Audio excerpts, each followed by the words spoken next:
Oi, gente. Chegou o nosso segundo bloquinho, tudo bem? Nesse momento a gente vai revisar a primeira lei da termodinâmica, funcionamento das máquinas térmicas, propriedades gráficas, tudo isso começa agora. Venha comigo. Primeira questão é a questão da unit, tudo bem? E ele fala o seguinte, considere uma transformação isocórica. Você tem que lembrar que a transformação isocórica é aquela em que o volume do início é o próprio volume do fim, o volume se mantém constante, tudo bem? Como é que a gente representa a transformação isocórica em um diagrama pressão-volume? Vamos lá? Diagrama pressão-volume, tu teria isso, pressão, aqui, volume. Eu poderia ter duas situações, pressão, volume, e o que é que muda o sentido da transformação? Por exemplo, eu poderia ter isso aqui, eu poderia ter uma situação em que você está fazendo o que aqui, você está aumentando a pressão, mas o volume ele está o que? Constante, tudo bem? Ou você poderia ter uma situação onde você reduzisse a pressão, mas está mantendo o volume constante, tudo bem? Perceba que é sempre interessante você relacionar isso aqui com gases, tá certo? Aquela equação de gases mesmo, a gente usa PVT é igual a Pó-Votó. Aqui, como já caiu na prova da Baiana, você tem que saber usar isso aí, em termodinâmica. Se o volume é constante, o volume vai embora. Então, isso daqui vai virar o que pra gente? Vai ficar, P sobre T é igual a Pó-Tó. O que é que a gente tira? A razão, pressão, temperatura é constante.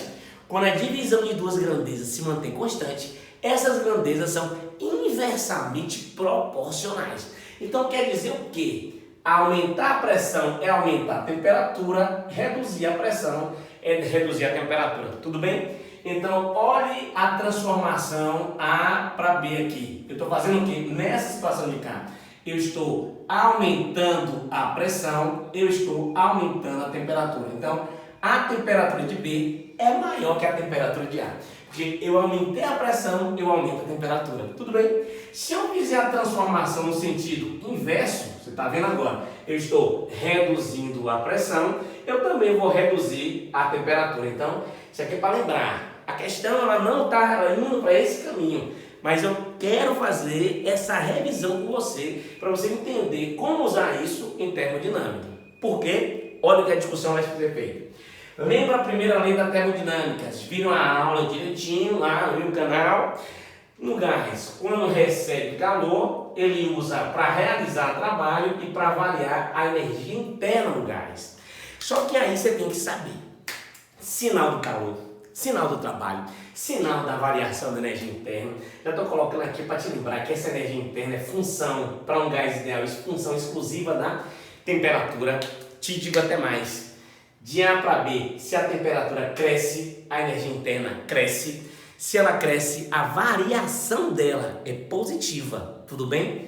Calor positivo, o gás recebe. Calor negativo, ele cede. Não troca calor, processo adiabático. Tá claro? Processos rápidos são considerados também como processo adiabático.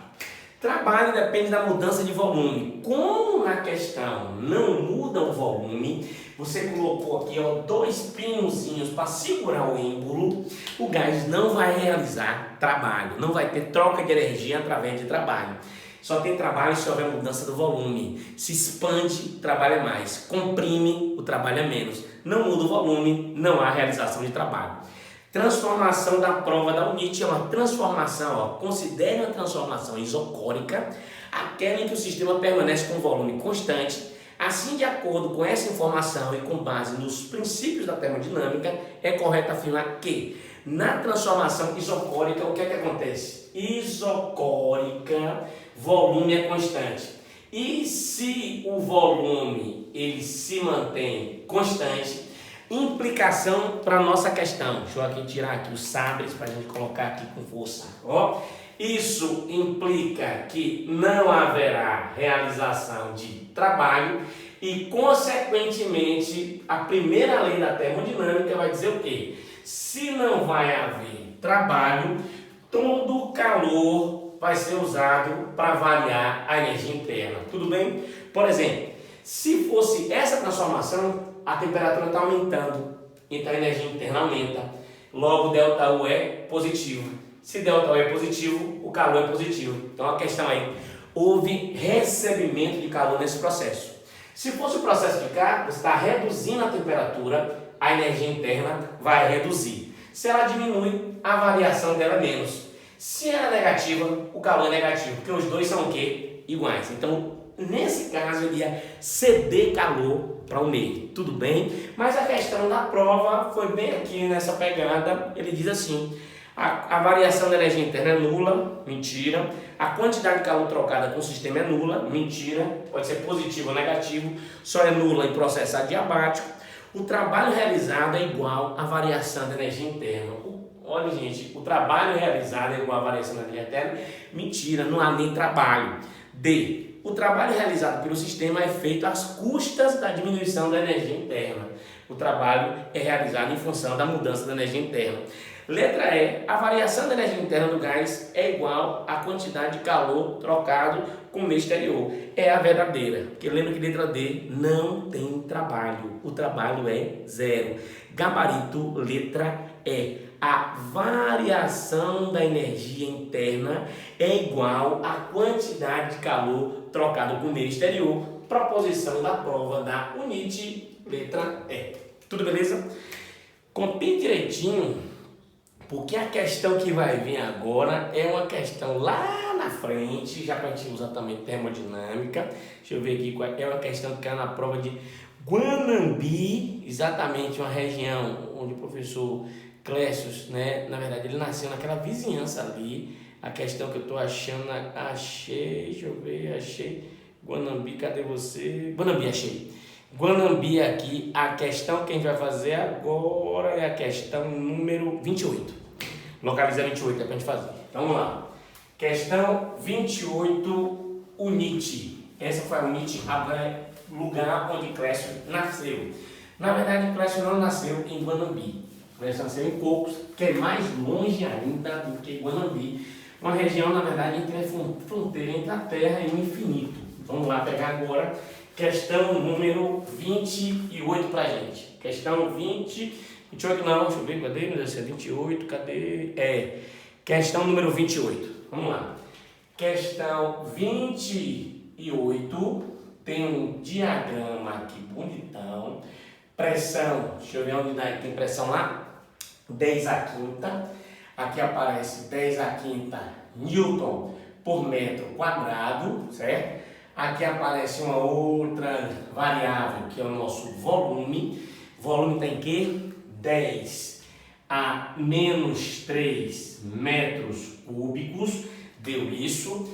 A transformação gasosa é essa aqui. Ele faz isso. Depois ele faz isso aqui. Deixa eu ver o que ele faz mais. Volta. Ele faz esse caminhozinho aqui voltando. Dá a marcação desses valores no diagrama pressão, volume, vamos lá ver os valores direitinho, indicado aqui no gráfico, deixa eu ver os valores, são 2 aqui, lá em cima 6, depois ele dá mais 2, 8, 12, 2, 8 e 12, transformação é A, ele vai de A, aqui B, C e aqui D, e vamos ler a questão.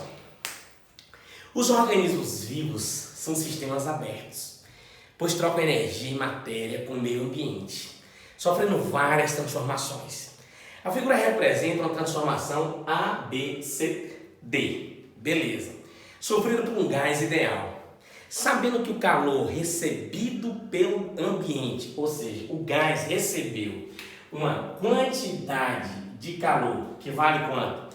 3,2 kJ, lembra que esse quilo equivale a 1000 joules.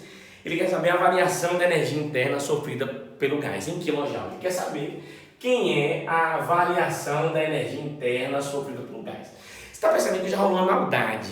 Eu já tinha colocado antes para vocês que quando um gás ele recebe calor, Matheus, ele usa para realizar trabalho e para variar a energia interna do gás. Dúvida? Vai lá na aulazinha que está lá, aula bonita que eu vi disso aí, juro por minha família. Você vai lá ver isso aqui. Então vamos lá. Quero delta U, o calor eu tenho que achar um trabalho. Propriedade gráfica. Numericamente o trabalho é a área, só que você tem que ter cuidado na hora de fazer isso. Por quê? De A até aqui, de A até B, expansão. De B até C, continua expansão. Você reduz a pressão, mas continua aumentando o volume. Só que de C para D é uma compressão. Então você tem que separar a parte de expansão, porque o trabalho é positivo. E a compressão, o trabalho é negativo. Então se você faz isso, olha aqui o que você vai fazer. A ideia é a seguinte, ó, separa para você conseguir compreender o que você vai ter que fazer nessa questão. Aqui é pressão, aqui é volume, aqui eu tenho pressão, aqui tem volume, só que eu tenho essa partezinha que é expansão e tenho essa outra partezinha de daqui para cá que é compressão. Trabalho é numericamente a área, né, abaixo da curva. Então, esse primeiro pedacinho aqui, ó, gente, o trabalho seria essa área de cá, tudo bem? Chamando caminho 1. Já o caminho 2, o trabalho seria essa outra areazinha. Aqui é o trabalho 1, aqui seria o trabalho 2. Só que você está vendo que no primeiro é expansão, então esse trabalho ele vai ter um sinal positivo. E esse aqui é uma compressão, então esse trabalho vai ser negativo. Como eu quero saber na transformação total de A até D que você volta, o que é que você tem que fazer? Você vai ter que fazer o quê? Somar esses dois trabalhos. Só que um deles é mais e o outro deles é menos. Na prática, Carol, é subtrair. Só que quando eu pegar isso, olha, eu teria que calcular essa área e calcular essa área. Mas quando eu calcular esse trabalho e for tirar esse, tu percebe, aí é o momento de Justin Bieber. Quando eu pegar isso e tirar isso, vai dar quem, gente? A própria área do trapézio. Então, eu não vou calcular essas duas áreas. Eu vou calcular só a área do trapézio. Então, o trabalho nessa transformação, o trabalho total, vai ser quem? Como o trabalho positivo é superior ao trabalho negativo, vai ser quem? Vai ser mais. E o valor vai ser de quem? Da área dessa figura. Que no caso é um trapézio. Então vai ser quem aí? Bora. Base maior de 2 para 12, não é isso mesmo? Confere aí. Não, aqui não é 12 não, hein? Aqui é 10. De 2, 8, de 2 para 10 é quanto? 8. Só que é 8 vezes 10 a quanto? A menos 3 mais. Base menor. Isso aqui é a base maior. Isso aqui é a base menor. Isso aqui é a altura.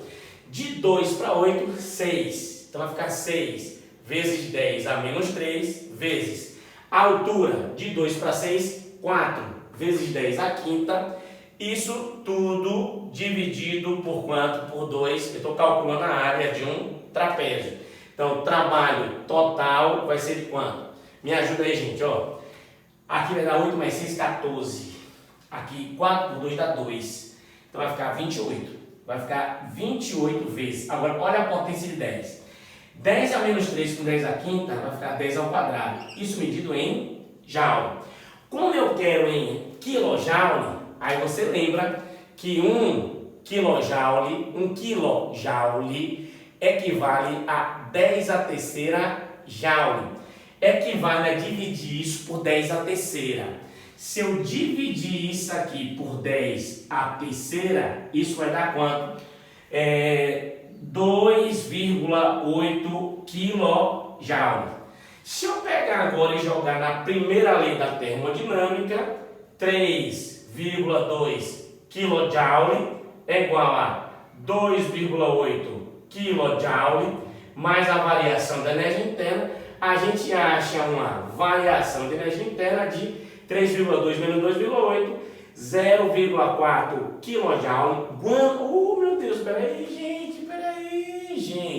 Vestibular Guanambi, gabarito da prova 0,4, gabarito 0,4 é quanto? Isso, número 0,5. Gente, copia aí. Para o vídeo direitinho. Tem mais uma. Agora já é máquina, viu? mais emoção pra gente. É a questão que vem logo depois dessa. Eita peste! O Nietzsche. Parou aí o vídeo? Então vamos. Vai fazer agora outra questão 29 pra gente. Questão que faz referência ao vestibular da UNIT. Fala sobre máquinas térmicas, tudo bem? Então vamos lá. Já fizeram pegar a aula todinha, já viram o formuláriozinho resumido de máquinas térmicas. A máquina térmica pega calor e converte em trabalho, mas não esquece que nunca com eficiência de quanto? 100%. A máquina que consegue ter rendimento maior possível é a máquina de Carnot, mas mesmo assim ela não consegue chegar a quanto? A 100. É uma máquina que tem rendimento máximo. Questão da prova da UNIT. Questão número 29 é uma questão da prova da UNIT. Vamos lá. Considere uma máquina térmica com rendimento, com eficiência. Né? Se ele fala máquina, rendimento e eficiência aparecem denotando a mesma coisa, tudo bem? Quando é refrigerador, a gente só fala em eficiência. Você fala em eficiência da geladeira. Motor, rendimento ou eficiência. Tudo bem? Geladeira, só eficiência. Então vamos. Aí ele diz que o rendimento da máquina é um rendimento de 40%. Tudo bem? Agora vem aí. Se a temperatura da fonte quente fosse triplicada, o rendimento máximo teórico, aí vem. Quando ele falar essa palavra, ó, rendimento, toda vez que ele falar que a máquina opera com rendimento máximo, você tem que lembrar que ele está falando da máquina de Carnot. É essa máquina que tem rendimento máximo. Tudo bem, Jéssica? E aí, Jéssica, ele está falando o seguinte: se você triplicar a temperatura da fonte quente, qual é o novo rendimento que vai ter? Aí, quando a máquina é de Carnot, o rendimento dela pode ser dado por um menos temperatura fria sobre temperatura quente. Ele está dizendo que vai mexer nisso aqui e vai triplicar essa temperatura, tudo bem? Então vamos lá. Isso é antes. Ele quer saber quando você agora, ao invés de ser TQ, você vai fazer o quê? Você vai manter a temperatura da fonte fria, só que você vai triplicar a temperatura da fonte quente.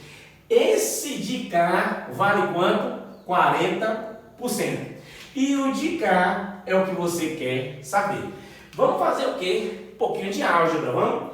Isso aqui, 1 menos temperatura fria sobre temperatura quente, vale 40%, que é quanto? É 40%? 40%, que equivale a quanto? A 0,4.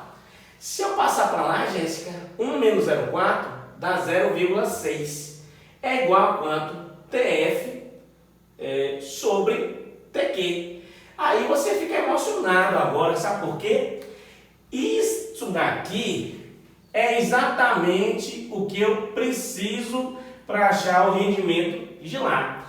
Isso aqui vale quanto? 0,6. Então, se isso aqui é 0,6, 0,6 sobre 3 dá 0,2.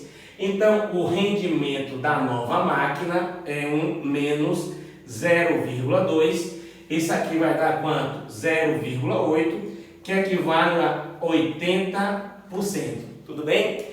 Gabarito, letra da prova da UNIT, letra B de bola. Não esquece que o rendimento só é função das temperaturas se a máquina for de Carnot. E não esquece também que a temperatura, se for feita continha, ela tem que estar na escala Kelvin. Se estiver em Celsius, transforme. Tudo bem? Para aí o vídeo, que a próxima está mais na frente. A próxima agora é mais uma questãozinha de máquina.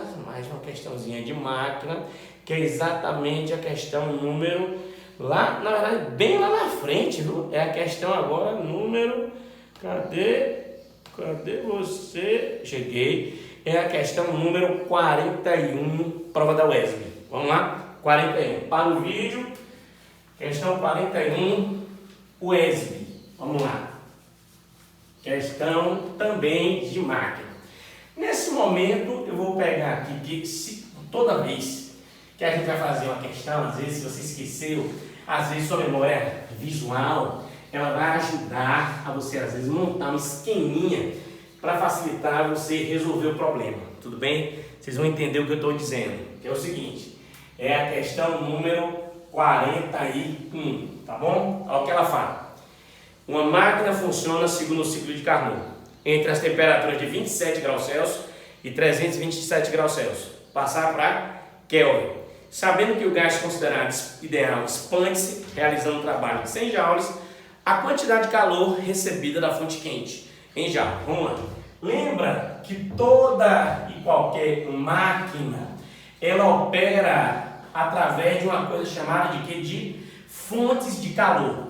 Essas fontes são regiões onde a temperatura, na verdade, se mantém constante. Tudo bem? Aqui está uma representação de um motor que você viu lá na aula, que você tem plena capacidade de fazer um esqueminha desse para você não esquecer. Fonte fria e fonte quente. Aqui no meio quem é o motor. O que é que acontece? Queima combustível, esse combustível libera calor, esse calor sai espontaneamente do quente para onde? Para o frio. Só que quando ele chega aqui, ó, olha que coisa linda, gente. Parte do calor vai, né? Parte do calor é usado para a realização de trabalho, certo? Não esquece que a máquina opera de forma o quê? Em processo cíclico. Sai calor da fonte quente, uma parte é usada para trabalho e o que não é rejeitado para a fonte fria. Tudo bem? Tudo bem, né? Então, mais. Esse calor eu chamei de calor retirado da fonte quente. O que não é aproveitado é o calor que é rejeitado na fonte fria. Tudo bem? Aí vamos lá. Coisas que ele falou. Máquina de Carnot. Não esquece. Quando é máquina de Carnot, rendimento é função das temperaturas das fontes fria e quente. E ele deu essas temperaturas para você. Ele deu a temperatura fria, deu. Que você já vai pegar essa temperatura que ele deu e já fazer o quê? Transformar para Kelvin. Uma é 27, você tem aí graus Celsius, você vai somar com 273, isso nos vai dar quanto? 300 Kelvin. A outra temperatura é 327 graus Celsius. Você soma com 273, isso vai dar 600 Kelvin. Com isso, mais informação ele deu que o trabalho útil, o trabalho por ciclo dessa máquina na prova da UESB é um trabalho de 100 joules, é isso? 100 joules, ele quer saber que é a quantidade de calor recebida na fonte quente, né? Ele quer saber o que é que? Isso que ele quer. Então, bora fazer o seguinte. Se eu tenho as temperaturas, eu posso achar logo quem? O rendimento, gente. Quem vai ser o rendimento? 1 menos 300 sobre 600. Isso aqui, 1 menos meio, dá meio. Que se você quiser dividir, dá 0,5. E se você quer em percentagem, é uma máquina com 50% de rendimento. Mas não pediu isso. Ele pediu a quantidade de calor retirada da fonte quente. Outra expressão de rendimento que a gente viu é energia útil, sobre, se você esqueceu, ó, sobre energia total. Quem é a útil dessas três? É o que a máquina usa para realizar trabalho. Quem é o total dessas três? É QQ. Quem é o rendimento, gente? 1 sobre 2. Isso aqui é igual a trabalho, que é quanto? 100. E o calor retirado da fonte quente é o que você quer. Fazendo essa operação dificílima de polinômio a 4º grau, a quantidade de calor da fonte quente vai ser quanto? 200 joules de calor. Na prova da UESB, seria o gabarito 03, tudo bem? Lembra também o ciclo, 2 isotermas, 2 adiabáticas, rendimento máximo. Nenhuma máquina consegue ter um rendimento maior do que a de Carnot operando entre as mesmas fontes e não chega a 100% nenhuma máquina. Sua tarefa agora é pegar o módulo, partir para cima das questões e depois trazer para a gente as dúvidas para a gente melhorar ainda mais isso. Sangue no olho, faca na caveira.